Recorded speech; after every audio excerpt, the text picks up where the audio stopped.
है तो ये बोलेगी। आप शादी में जाओ तब बोलेगी, मैयत में जाओ तब बोलेगी, सफर में जाओ तब बोलेगी, हजर में रहो तब बोलेगी, घर में रहो तब बोलेगी, है कि नहीं? बोलेगी, इसकी आदत है। क्यों ना इसकी आदत मुस्तफ़ा का दरूद पढ़ने की डाल दी जाए? ये तो बोलेगी। सैयद साहब क़िबला तशरीफ़ फरमा मिंबर रसूल पर आप उनके चेहरे की ज़ियारत कर रहे हैं माशाअल्लाह। और एक आले रसूल अगर हो तो फिर वो कामयाबी की ज़मानत बन जाता है। क्यों ना आदत बना ली जाए? और जब इसकी आदत बन जाएगी नबी का दुरूद पढ़ने की ना, तो बेसाख्ता तेरे मुंह से जब कुछ बात निकलेगी तो नबी का दुरूद निकलेगा। बेसाख्ता कितने नौजवान हैं कि उन्होंने आदत डाल दी, तो शायद 1% भी नहीं। हमारी आदत है किसी की गाली बकने की, किसी की गुस्सा करने की, कोई तकिया कलाम अगर मगर फलां ये वो सब तकिया कलाम लोगों के हैं। काश तुम्हारा तकिया कलाम नबी का दुरूद हो जाए, है ना? तुम बात करो तो मुस्तफ़ा का दुरूद पढ़ो, चलो तो मुस्तफ़ा का दुरूद पढ़ो, सो तो मुस्तफ़ा का दुरूद पढ़ो, उठो तो मुस्तफ़ा का दुरूद पढ़ो। आदत डाल दो कुछ ऐसी। नबी तुम्हारी आवाज़ें रोज़ सुनते रहेंगे, रोज़ सुनते रहेंगे। अच्छा, किसी की आवाज़ अगर सुनो आप रोज़ाना तो उसकी आवाज़ की पहचान हो जाती है कि नहीं? हो जाती है। रोज़ाना अगर सुनो तो बोलो हो जाती है कि नहीं? जब तुम कब्र में जाओगे, मुस्तफ़ा तुम्हारी कब्र में तशरीफ़ लाएंगे, फ़रिश्ते तुझे उठा के पूछेंगे नबी के बारे में। नबी फरमाएंगे, वो फरिश्तों रोज़ाना इसकी आवाज़ सुनता था, मैंने इसे पहचान लिया, मैं रोज़ाना इसकी आवाज़ सुनता था। अगर नाबीना आदमी के सामने ना बस्ती का कोई आदमी लाके खड़ा कर दो, आवाज़ से पहचान लेता है? फला बोल रहा है। मुस्तफ़ा की आँख का तो आलम यह है कि मदीने में रह के ज़माने को देखते हैं। उस देखने वाला जब कब्र में आए, वो देखने वाला मुस्तफ़ा कब्र में आए, और फिर रोज़ाना तुझे सुन रहा है, तो कब्र में कैसे ना मुस्तफ़ा बोल के कह देंगे, ओ फरिश्तों आज इसे ना जगाओ, आज इससे हमारे बारे में क्या पूछते हो, आज हमसे इसके बारे में पूछो। सुभान अल्लाह।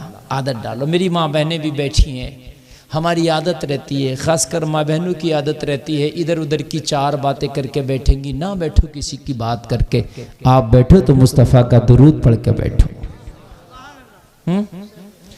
कितना अच्छा होगा कि घर में जो रोटियां बन रही हैं, घर में रोटियां बनाई जा रही हैं, ज़बान से मुस्तफ़ा का दुरूद पढ़ा जा रहा है। जो शोहर, बेटा, भाई उन रोटियों को खाएगा तो खुदा की कसम दयूस व मक्कार नहीं बनेगा, मुस्तफ़ा का वफादार बनेगा। मालूम है तुम्हारा असली हीरो जिसने दुनिया ईसाइयत की नाक में दम करके रख दिया था, जिसने दुनिया ईसाइयत के किले को मिस्मार करके रख दिया था, तुम्हारा ओरिजिनल बहादुर जिसको जमाना सुल्तान सलाहुद्दीन अय्यूबी के नाम से जानता है, उसका कहना है कि मेरी माँ जब जब मुझे दूध पिलाती थी तो मेरी माँ मुझे दूध पिलाना शुरू करती थी और कुरान पढ़ना शुरू कर दिया करती थी। मेरी माँ मुझे कुरान पढ़ पढ़ के दूध पिलाती थी, मेरी माँ मुझे कुरान पढ़ पढ़ के दूध पिलाती थी। उस दूध का असर ये हुआ कि जब वो दूध मेरी खून में आया और मेरी रगों में दौड़ा तो उस दूध ने मुझे चैन से बैठने नहीं दिया। ए सलाहुद्दीन अय्यूबी, बैतुल मक़दिस दुश्मनों के कब्जे में है और तू चैन से बैठा है। सुल्तान सलाहुद्दीन अय्यूबी कहते हैं मुझे रात को नींद ही नहीं आती थी, मैंने कसम खाई थी जब तक बैतुल मक़दिस आजाद ना करा लूंगा जब तक मैं चैन की नींद ही नहीं सोऊंगा। और करा के छोड़ा बैतुल मक़दिस आजाद। बड़ी बात है क्या नहीं है? तुम तो समझ, कुछ लोग तो समझ भी नहीं रहोगे बैतुल मक़दिस किस चिड़िया का नाम है, इतना पता ही नहीं। पुराना काबा मुसलमानों का, पुराना काबा। अब जो है काबा ये मक्का शरीफ में है, खाने काबा। इन बच्चों को जरा छुपा लें आप, इन बच्चों को छुपा लें आप, इसलिए कि मेरी गुफ्तगू शुरू हो रही है, ठीक है? और 5-10 मिनट मुझको नी डालने में, बेज तैयार करने में, रंगत करने में लगेगा। जब किसी बात के हम आते हैं कि हमें किस बात पर गुफ्तगू करना है, तो उस बात का एक तमहीद बनाई जाती है ना। उसमें आप ज़रा बच्चों को खामोश रखें और आप बच्चों को बोलने ना दें, मेरी बात को गौर से सुने। पुराना काबा जिसको बैतुल मक़दिस कहा जाता है, वो ईसाइयों ने कब्ज़ा जमा लिया था। सुल्तान कहता है मेरी माँ ने दुरूद पढ़ पढ़ के, कुरान पढ़ पढ़ के जो मुझे दूध पिलाया ना, उस दूध का असर ये हुआ उसने मुझे रातों को सोने नहीं दिया। क्या तेरे ऊपर नींद हराम है जब तक कि उसे आज़ाद ना करा ले। और मैंने अपनी कसम खाई कि माँ तेरी दूध का हक अदा करूँगा जब तक कि बैतुल मक़दिस आज़ाद ना करा लूँ। सुल्तान को बीमारी हो गई थी, हकीमों ने जवाब दे दिया था तू मर जाएगा। सलाहुद्दीन अय्यूबी ने मुस्तफ़ा की बारगाह में अर्ज़ किया रसूल अल्लाह मौत तो बरहक है, मुझे मरना है, लेकिन मेरे आका जब तक कि तुम्हारे दुश्मनों को धूल न चटा दूँ, जब तक मुझे मौत ना आए। दुआ किया था मेरे आका जब तक तुम्हारे दुश्मनों को धूल न चटा दूं, जब तक मुझे मौत ना आए। सुल्तान को अल्लाह ने दोबारा सेहत अता कर दी, दोबारा अच्छा हो गया। तुम में भी कितने लोग बीमार होंगे, कितने दवा खा खा के परेशान होंगे। एक बार नबी का दुरूद पढ़ के दुआ करना, मौला तेरे नबी के सदक़े एक बार हमें जिंदगी दे दे ताकि तेरे नबी का अच्छे से जिक्र करके मरे। सुभान अल्लाह। मरना तो सबको है, मगर क्यों ना कुछ करके मरे, है ना। हराम खा के, चोरी करके, झूठ बोल के, बेनमाजी होकर, सट्टा खेल के, शराब पी के, जुआ खेल के मर गया, खुदा की कसम कब्र में मेरे भाई बहुत सख्त अजाब है, बहुत सख्त अजाब है। कब्र में सांप है, बिच्छू है, कीड़ा है, अंधेरा घर है। जब कब्र दबाएगी तो इधर की पसलियां इधर कर देगी। काश कुछ ऐसा करके मर, कुछ ऐसा करके मर कि तेरे जनाजे को जब जमाना उठा कर रो रहा हो तो तू कह रहा हो मेरे जनाजे पे रोने वालों, फरेब में हो बगौर देखो, मरा नहीं हूं गमे नबी में, लिबास हस्ती बदल गया हूं। कुछ ऐसा करके मर। लोग सोचते मैं बिल्डिंग बना के मर गया, बड़ा कमाल होगा। और मेरे भाई वो बिल्डिंग पे तेरा स्टिकर हट जाएगा, तेरे बेटे का स्टिकर लग जाएगा।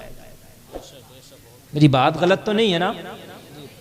और बिल्डिंग का स्टिकर ही नहीं लगेगा, बल्कि खुदा की कसम जो तेरी जमीनें थी ना खतौनी में, जिनमें तेरा नाम आया करता था, तेरे मरने के बाद पटवारी तेरे बेटे का नाम चढ़ा देगा। मेरी बात गलत हो तो आप मुहासबा करना इस बात का। आप खतौनी निकलवा के देखना, फिर जिस खतौनी में बाप का नाम आया करता था, उसके मरने के चंद साल के बाद अब बेटे के नाम आते हैं। और मेरे भाई जिस गाड़ी को तू खरीद कर गया था, जिस मंजिल और मकान को बना कर गया था, जिस खेत को खरीद कर गया था, मुझे बता उसमें तो तेरा नाम भी नहीं चल रहा है यार। अब तो नाम भी किसी और का चल रहा है, स्टिकर भी किसी और का लगा दिया गया है। और मेरे मुसलमान तू क्या करके मरा है? बिल्डिंगें बना के मरा है, कमाल नहीं, इसमें तेरा कुछ नहीं है। खेत खरीद के मरा है, तेरा कमाल नहीं, इसमें कुछ नहीं है। पैसा इकट्ठा करके मरा है, इसमें कोई कमाल नहीं है। रब्बे काबा की कसम, अगर अल्लाह उसके रसूल को राजी करके मर गया, यहां से तेरा जनाजा उठेगा, वहां से मदीने वाला तेरी कब्र में आ जाएगा। नारे तकबीर, जोर से बोलो यार। नारे रिसालत, मसलके आला हजरत, उलमाए अहले सुन्नत, नारे तकबीर। सारे लोग जरा और जोर से बोल दें सुभान अल्लाह। तेरा जनाजा बाद में उठेगा, मदीने वाला तेरी कब्र में तशरीफ ले आएगा। और जलसे में आने वालों, दुनिया से कितनी भी मोहब्बत कर लो, दुनिया बेवफा है। ये दुनिया तुम्हें एक दिन पीठ दिखा देगी, ऐसी पीठ दिखा के तुम्हें मारेगी। रब्बे काबा की कसम, तेरा वो दोस्त जो रातों रात तुझसे चैट करता था, तेरा वो दोस्त जो रातों रात तुझसे बात किए बिना सोता नहीं था, तेरा वो दोस्त जो तेरी मोहब्बत के दम भरता था, तेरी मोहब्बत की आहें भरता था, जिस दिन तू मर गया, तेरा वो करीबी दोस्त भी तेरी कब्र पे एक लब मिट्टी उठा के कह रहा है मिन्हा खलकनाकुम व फीहा नुईदुकुम व मिन्हा नुखरिजुकुम तारतन उखरा। और एक लब मिट्टी डालने के बाद तेरी कब्र से वापस आ रहा है। हाय फेसबुक वाले दोस्त, तुझे क्या हो गया? एक रात तो तू कब्र में गुजार लेता। ए व्हाट्सएप वाले दोस्त, तुझे क्या हो गया? ए गली के दोस्त, तुझे क्या हो गया? ए बस्ती के दोस्त, तुझे क्या हो गया? ए स्कूल के दोस्त, तुझे क्या हो गया? ए बुढ़ापे के दोस्त, तुझे क्या हो गया? ए जवानी के दोस्त, तुझे क्या हो गया? ये तेरा करीबी दोस्त कब्र में गया है तो ये दोस्त जवाब देता है, ओ मौलाना गुलफाम सुन लो, दोस्ती जमीन के ऊपर की थी, जमीन के नीचे ये जाने, उसका रब जाने। यार जब सब ने रब के ऊपर छोड़ दिया तो तू रब को राजी करके जा, ताकि जब सब छोड़ दे तो तेरा रब तुझे उठा ले। सुभान अल्लाह, माशाअल्लाह। रब को राजी करके जा, अपने मौला को राजी करके जा। तू रब को नाराज करके क्यों जा रहा है, मुझे जरा बता। अपने रब को राजी करके जा, और जब तेरा रब राजी हो गया तो समझ लेना तुझसे सब राजी हो गया। कितने लोग हैं उनकी जिंदगी में ये चाहत होती है, ये चाहत होती है कि हम दुनिया के कामयाब इंसान बने, लेकिन रब तेरा नाराज है तो दुनिया का कामयाब इंसान तू बन ही नहीं सकता ना। रब जब तक राजी नहीं होगा, खुदा की कसम जब तक कामयाबी मिल ही नहीं सकती। मेरी गुफ्तगू का आगाज, तवज्जो फरमाए सारे लोग, तवज्जो फरमाए। मैं जहां लाना चाहता था वहां अब लाया, यहां से मैं जरा ऊपर चलने की कोशिश करूंगा। अल्लाह ने कुरान में साफ फरमाया, क्या फरमाया? गम ना करो, टेंशन ना लो, परेशान ना हो। सलमान भाई इसका आवाज नहीं आ रहा, मैं कह जरा आवाज बढ़ाओ। किधर गए सलमान भाई? थोड़ा आवाज बढ़ाइए इसका। गम ना करो, परेशान ना हो। रब फरमाता कामयाबी तुम्हारे लिए। क्या फरमाता? कामयाबी। हर आदमी चाहता है दुनिया का मैं कामयाब इंसान बन जाऊं। कौन नहीं चाहता मैं कामयाब बनूं? सब चाहते हैं मैं कामयाब बनूं।